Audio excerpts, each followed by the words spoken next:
सभी जानते हैं कि श्री जगन्नाथपुरी को श्री पुरुषोत्तम क्षेत्र भी कहते हैं, जहाँ श्री हरि अपने बड़े भाई बलभद्र और अपनी बहन सुभद्रा तथा सुदर्शन के साथ निवास करते हैं, जो ब्रह्मांड का परम पवित्र स्थान है।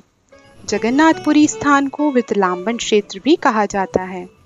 वो इसलिए क्योंकि जगन्नाथ जी तो स्वयं कृष्णा ही हैं, जो कि राधा की विरह की पीड़ा का अनुभव कर रहे हैं और दारू भ्रम के रूप में प्रकट होकर राधा भव सागर में तैर रहे हैं, जो श्री राधा रानी के हृदय में है। इस राधा कृष्ण की प्रेम लीलाओं पर आधारित महाकाव्य श्री गीत गोविंद जगन्नाथ जी को अत्यंत प्रिय है। इस काव्य के रचयिता हैं जयदेव गोस्वामी, जिनका जीवन एक विशाल समुद्र की तरह है। तो गुरुदेव महाराज तथा वैष्णवों के आशीर्वाद से एक ऐसी ही लीला को हम आज प्रस्तुत करने का प्रयास करने जा रहे हैं। जयदेव गोस्वामी, जिनका जन्म 12वीं सदी में बंगाल के केंदु नामक एक गांव में हुआ था। उनके पिता का नाम भोजदेव तथा माता का रमा देवी था। बचपन से ही वह बड़े वैराग्यवर्ती के थे। वह सोचते थे कि यह जीवन केवल और केवल कृष्ण की लीलाओं का स्मरण करने के लिए है। एक बार वह स्नान करने गए। वहां उन्हें पानी में राधा माधव के विग्रह मिले। अगर सेवा करने की इच्छा हो तो भगवान स्वयं ही ऐसी तीव्र व्यवस्था कर ही देते हैं। जयदेव गोस्वामी जी वह प्रतिमा अपने साथ अपने घर ले आते हैं।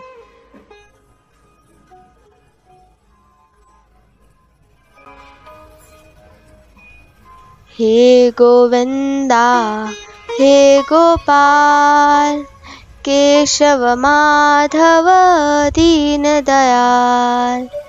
हे गोविंदा हे गोपाल, केशव माधव दीन दयाल।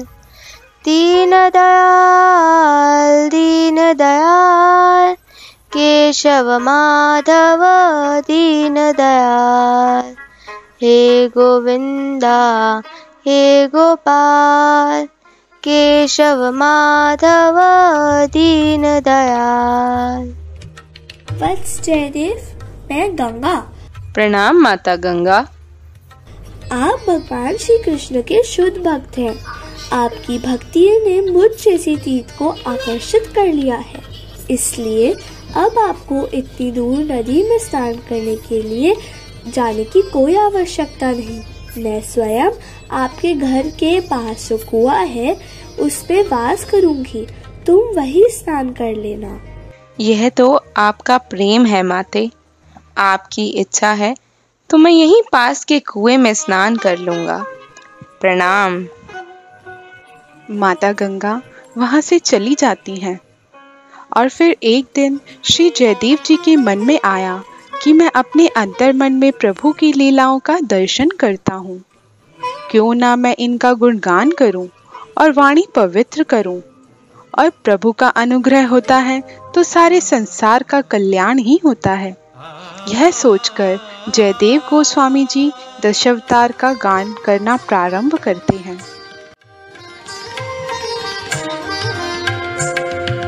प्रलय पयोधि जले धृतवानसि वेदम्, विहितवहित्र चरित्रमखेदम्। केशवद्रीता मीन शरीरा, केशवद्रीता मीन शरीरा। जय जगदीश हरे। क्षितिरिह विपुलतरे तिष्ठति तव पृष्ठे। धरनि धारण किन चक्रगरिष्ठे। धरनि धारण किन चक्रगरिष्ठे। केशवद्रीता कूर्म शरीरा, केशवद्रीता कूर्म शरीरा। जय जगदीश हरे। जय जगदीश हरे। तव कर कमल वरेन कमाद्भुत श्री दलित हिरण्यकशिपु तनुभृङ्गा दलित हिरण्यकशिपु तनुभृङ्गा केशवधृता नरहरिरूपा केशवधृता नरहरिरूपा जय जगदीश हरे छलयसि विक्रमणे बलिमद्भुतवामना वदन खनीर जनित जन पावना वदन खनीर जनित जन पावना केशवधृता वामन रूपा केशवधृता वामन रूपा जय जगदीश हरे क्षत्रिय रुधिरमये जगदपगत पापम् स्नपयसि पयसि शमित भवतापम् स्नपयसि पयसि शमित भवतापम् केशवधृता भृगुपतिरूपा केशवधृता भृगुपतिरूपा जय जगदीश हरे विकरसि दिक्षुरणे दिक्पति कमनीयम् दशमुखमौलि बलिं रमणीयम् दशमुखमौलि बलिं रमणीयम् केशवधृता रामशरीरा केशवधृता रामशरीरा जय जगदीश हरे श्री जयदेव कवेरिदमुदितमुदारम् शृणु सुखदं शुभदं भवसारम् शृणु सुखदं शुभदं भवसारम् केशवधृता दशविधरूपा केशवधृता दशविधरूपा जय जगदीश हरे जय जगदीश हरे जय जगदीश हरे जय जगदीश हरे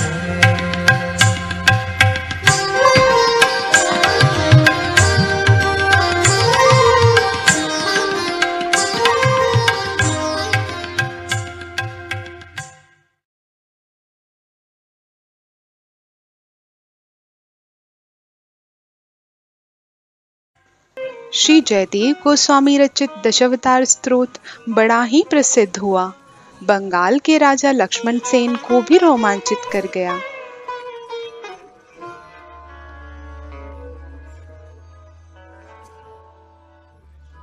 वाह, कितनी अद्भुत रचना है यह। 10 अवतार सुनते ही मेरे शरीर पर सारे रोंगटे खड़े हो गए। राजन, महान कवि जयदेव गोस्वामी के सिवा कौन ऐसी मधुर रचना कर सकता है? मैं उनसे मिलना चाहता हूँ। कहाँ और कैसे मिल सकता हूँ मैं उन्हें? देखिए, जयदेव गोस्वामी बड़े ही वैराग विरक्ति के भक्त हैं। अगर आप राजा बनकर जाओगे तो वह नहीं मिलेंगे। वह तो राजसी ठाट बाट से दूर ही रहते हैं। आप सादगी वेशभूषा में जाइए। तो तभी राजा लक्ष्मण सेन श्री जयदेव गोस्वामी से मिलने के लिए रवाना हुए।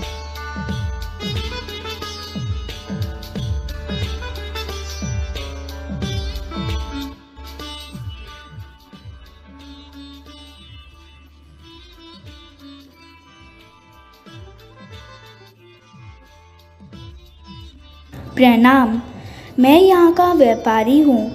यहाँ से गुजर रहा था तो आपसे मिलने आ गया।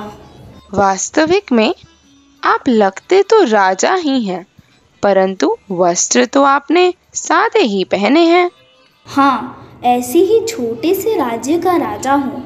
मैं चाहता हूँ कि आप मेरे राज्य आएं और वहाँ 10 अवतार स्तोत्र गाएं।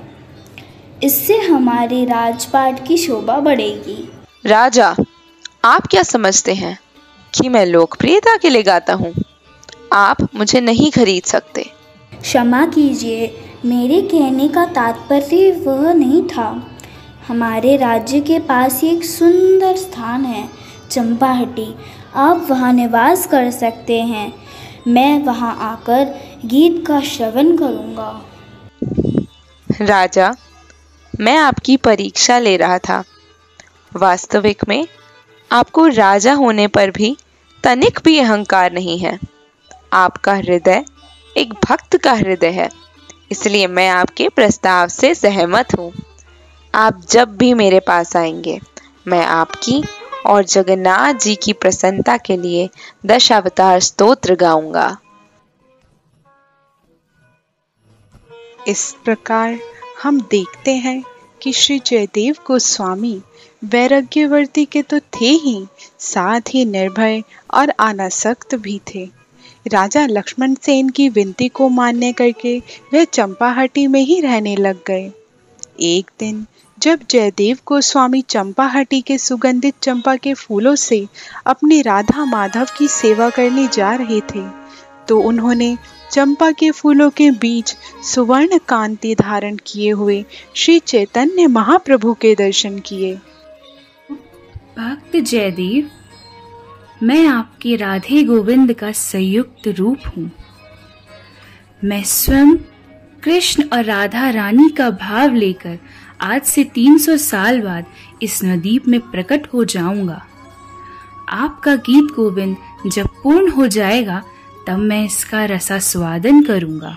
मेरे प्रभु, हे गौरांग, हे कृष्ण, आपके दर्शन मेरे हृदय को पुलकित करते हैं। मेरा प्रणाम स्वीकार करें। जयदेव, जगन्नाथपुरी में जो जगन्नाथ जी हैं, वह मेरा ही रूप है। इस रूप में मैं आपसे गीत गोविंद रोज सुना करूंगा। अभी जगन्नाथपुरी में जगन्नाथ जी आपकी प्रतीक्षा कर रहे हैं। भगवान चैतन्य महाप्रभु का आदेश समझकर जयदेव गोस्वामी जगन्नाथपुरी के लिए चल पड़े। देखिए, शुद्ध भक्त स्वयं भगवान को आकर्षित करते हैं। जगन्नाथपुरी में भी जयदेव गोस्वामी एकांत में पेड़ों के नीचे ही रहते थे, परंतु भगवान की योजना तो कुछ और ही थी। दक्षिण भारत के एक जगन्नाथ जी के भक्त सुदेव शर्मा अपनी कन्या पद्मावती को भगवान की सेवा में देवदासी के रूप में अर्पण करना चाहते थे। पद्मावती जगन्नाथ जी की कृपा आशीर्वाद से ही प्राप्त हुई थी, परम भक्त भी थी। जगन्नाथ जी ने सुदेव ब्राह्मण को कहा, इस कन्या का विवाह मेरे भक्त जयदेव के साथ होगा। यह दोनों मेरी ही सेवा करेंगे, तो तुम निश्चिंत रहो। भगवान का आशीर्वाद समझकर सुदेव शर्मा ने जयदेव जी के सामने अपनी कन्या का विवाह प्रस्ताव रखा। अनेक बार विरोध करने के पश्चात भगवान जगन्नाथ जी की आज्ञा समझकर जयदेव गोस्वामी पद्मावती से विवाहित हुए। विवाह के बाद दोनों ही भगवान की सेवा करने लगे। कलयुग के मनुष्यों को प्रेम भक्ति की ओर ले जाने के लिए राधा कृष्ण की प्रेम लीलाओं को आधार बनाकर श्री जयदेव गोस्वामी जी गीत गोविंद की रचना करने लगे। राधा कृष्ण के चरणों के प्रति अनुराग उत्पन्न हो, यही उनका उद्देश्य था। स्वामी, आप भगवान की लीलाओं का अपने हृदय में दर्शन करते हैं और बड़े ही भाव से उनका गान भी करते हैं। मैं आपके इस भक्ति में महाकाव्य की रचना पर नृत्य करूंगी और इस तरह भगवान जगन्नाथ जी की सेवा भी किया करूंगी। गीत गोविंद की रचना करते करते जब जयदेव गोस्वामी 19वीं अष्टापदी पर पहुंचते हैं, तब उन्हें एक विलक्षण भाव का अनुभव हुआ।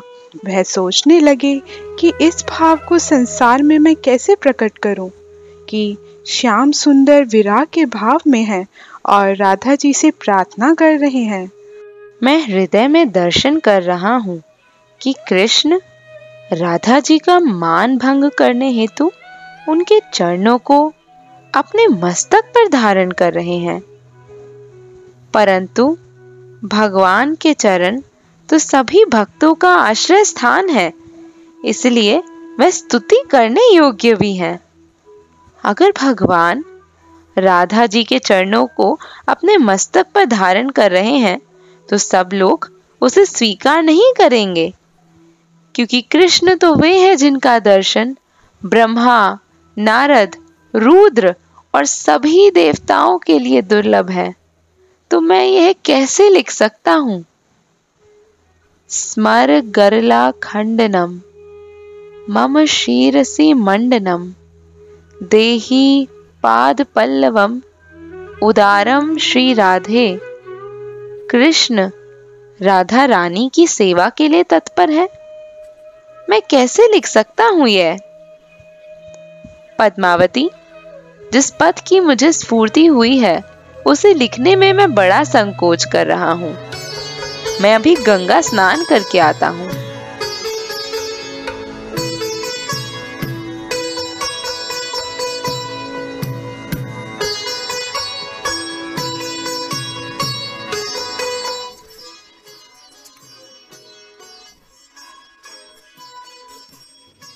हाँ, अब मुझे ही कुछ करना होगा। मैं स्वयं जाके लिख देता हूँ, पर मुझे अब जयदेव बन के जाना होगा।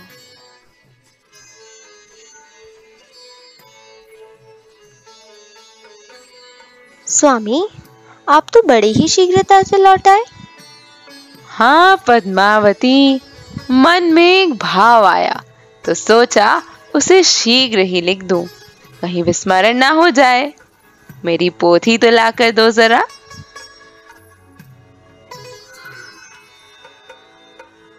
स्मर गरला खंडनम मम शीरसि मंडनम देहि पाद पल्लवम उदारम श्री राधे। पद्मावती, मुझे बड़ी भूख लगी है। जी स्वामी, मैं अभी लाती हूँ।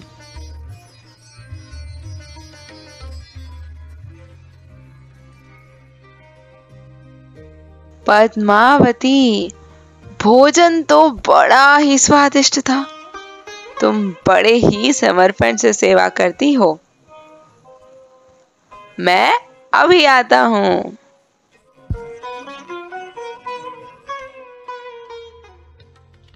प्रसाद पाकर और पद को स्वयं के हाथों से लिखकर भगवान श्री कृष्ण चले जाते हैं और अब असली जयदेव गोस्वामी वहां आते हैं। अरे, यह तो बड़ी ही विचित्र बात है। यह तो मेरे पहले कभी भी भोजन नहीं पाती थी। शायद मुझे ही आने में विलंब हो गया, परंतु किसी भी स्थिति में वह मेरे पहले भोजन नहीं पाती।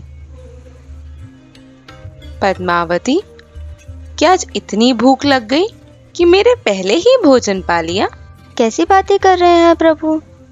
आप गए थे और आप जल्दी ही तो लौट आए थे। आपने मुझसे गीत गोविंद की पोथी भी तो मांगी थी। फिर आपने वहाँ बैठ के कुछ लिखा भी था। देखो देखो, आपके गले में जो माला थी उसके फूल भी तो गिरे हैं। और फिर आपने भोजन भी तो मांगा था। आपको बड़ी ही भूख लगी थी। आप यहाँ बैठे थे और आपने प्रसाद पाया था, और यही थाली में से तो मैं अब पा रही हूँ। मैं आया था और मैंने पोथी मांगी थी? क्या मैंने लिखा? आप ही ने तो कहा था, आपको जिस भाव की स्फूर्ति हुई है अगर उसे लिख ना दो तो वह विस्मरण हो जाएगा। मैं तो संकोच में था, इसलिए तो मैं गंगा स्नान करने चला गया था। जरा देखूं तो क्या लिखा है।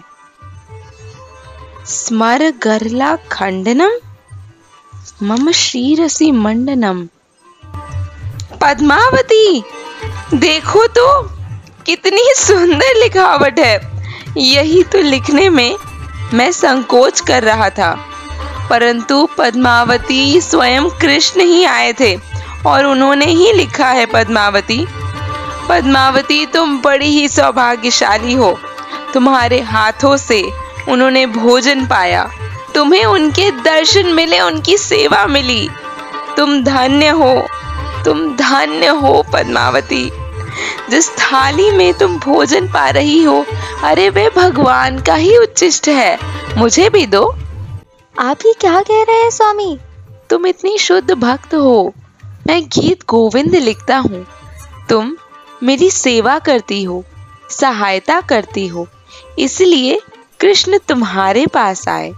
यह तो स्वयं कृष्ण कहते हैं कि मैं भक्तों के दासों का दास हूँ। पद्मावती, जगन्नाथ जी आए थे, उन्होंने स्वयं अपने हाथों से इस गीत गोविंद के पद को पूरा किया है। जय जगन्नाथ, जय जगन्नाथ, जय जगन्नाथ।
हरे कृष्ण महामंत्र का नित्य रूप से उच्चारण करना और उस महामंत्र का जप करना हमारे जीवन को कितना। आप सभी को कैसा लगा?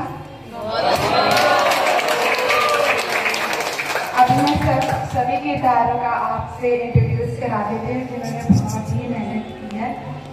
पहले श्री जयदेव गोस्वामी गौरांग जी, माता गंगा हरिप्रिया, पद्मावती निमाय प्रिया, गौरांग महाप्रभु गंधर्विका, राजा नित्या, राजा का मंत्री मनीषा मधुरिका, देवकी नंदन जो हमारे सबसे नटखट और सबके प्रिय है, श्री कृष्ण बाल कृष्ण। और वामन अवतार में कौन है? जय श्री हरि बोल। सबसे एक बार आप हरे कृष्ण महामंत्र का जाप कर दीजिए। हरे कृष्णा कृष्णा कृष्णा हरे हरे, हरे राम राम राम हरे हरे। और इन सब के पीछे जो मेहनत की सारा स्क्रिप्ट लिखने के लिए और रिकॉर्डिंग करने के लिए वो थी राधिका। हरे कृष्णा।